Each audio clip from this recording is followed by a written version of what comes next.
Water births during a dynamic changing picture. Role of midwives during COVID-19 and water births.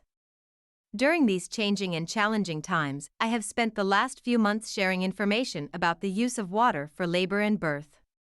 I have written widely, undertaken interviews, and started Zoom sessions to provide colleagues with up-to-date and robust information.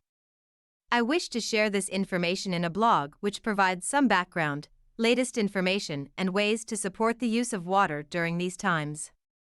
Availability of pools in the UK and worldwide. In many settings in both the UK and abroad, one of the biggest changes has been a postponement of home birth, water births, and even birth centers. While I am writing this blog, there appears to be a relaxation on all three settings. The overall picture was based on availability of staff and ambulances.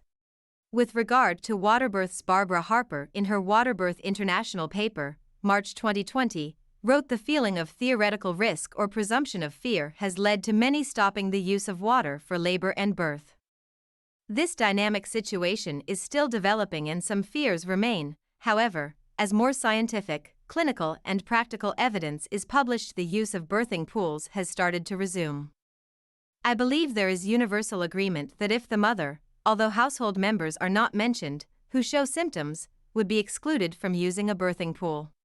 The main reason that I am aware of is that symptoms can deteriorate rapidly, mother and baby would require extra monitoring and require a hospital labor ward environment.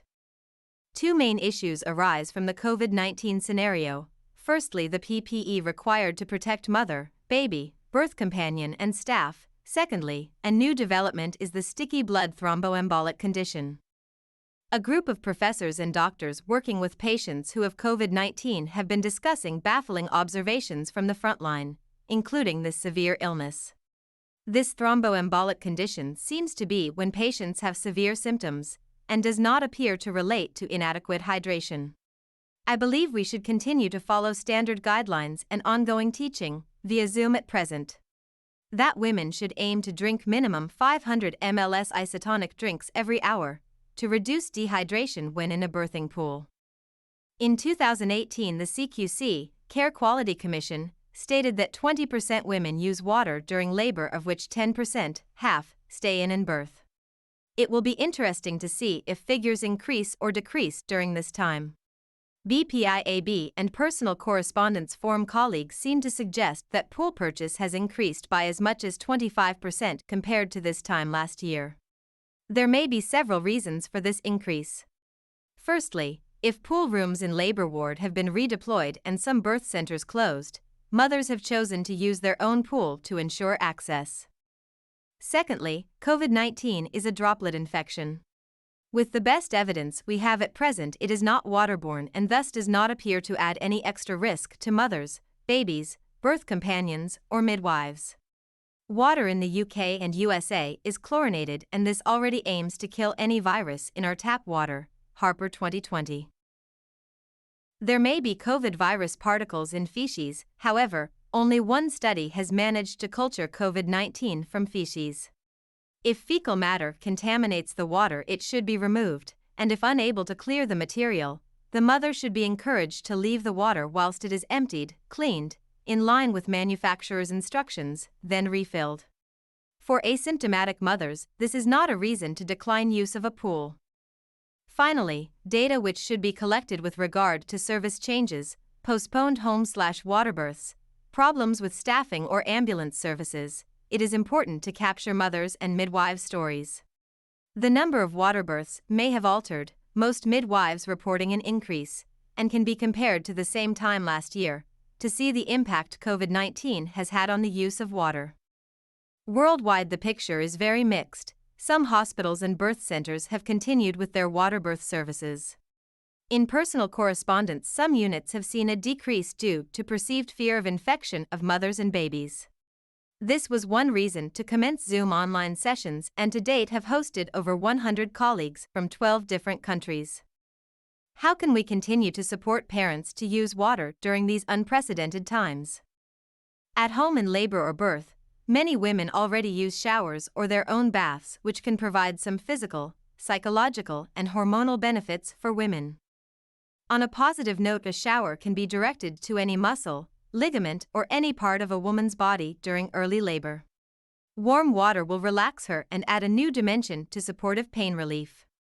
A bath increases buoyancy for the mother and, depending on the size of her bath, may provide increased mobility and position change. However, a home birthing pool, e.g., the pools available from Birth Pool in a Box, allow free movement, change of position and deep relaxation. By purchasing a birthing pool with a single-use liner, a mother creates her own environment.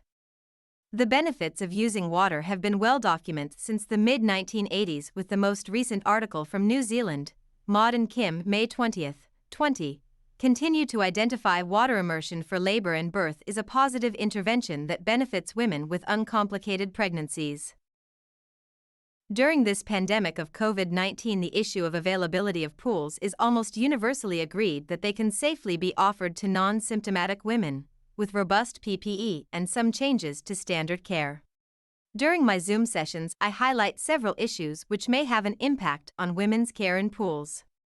Monitoring of the fetal heart can be safely achieved without the midwife placing her hands in the water. Why cannot the mother or her birth companion hold the Doppler on her abdomen? Secondly, maintaining a well-ventilated room assists the mother in not overheating. During this time, it is not recommended the use of fans to circulate air. If possible, open a window or door, providing privacy by using a screen across the door. Thirdly, one concern is wearing appropriate PPE during water labor/birth. Differences do exist in different care settings, but my professional opinion is that midwives should work within safe parameters, employer guidelines, and use their professional opinion regarding PPE. If the midwife believes they require different PPE, it should be discussed with parents and employers. Professional statements. Several professional statements have been issued from Waterbirth International, Royal College of Midwives, and Oxford Brookes University. I have not become aware of any other countries who have yet published information for midwives. Some of the messages from these organizations have been mixed: how to safely auscultate the fetal heart, access to appropriate PPE, to name two. Professionally, I believe that the Oxford Brookes University paper provides the most robust multi-professional guidance at this time. Data collection. Finally, as a professional, I believe that we need to collect data on clinical outcomes for mother and baby, increase or decrease in pool usage, and improved breastfeeding rates. Information, qualitative, data of how midwives and families have been supporting the use of water during COVID-19 pandemic. Final thoughts from Renfrew et al. 2020.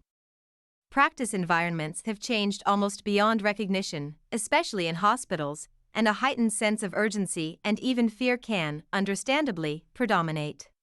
The public health and medical imperative is such that there is a perception that the needs, preferences, and decisions of childbearing women, and even their rights and those of their babies, are less important or even irrelevant. Birthrights, 2020.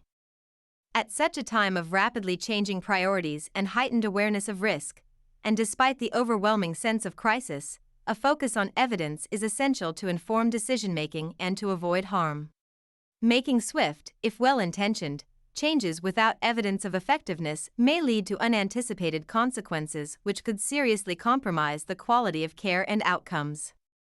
This seems a great way to finish this blog, so my thanks go not just to the team who wrote this paper, but as a water birth expert to all midwives and other maternity carers who continue to offer a water labor/birth service. Written by Diane Garland, FRCM SRN, RM ADM PGCEA MSc Midwife.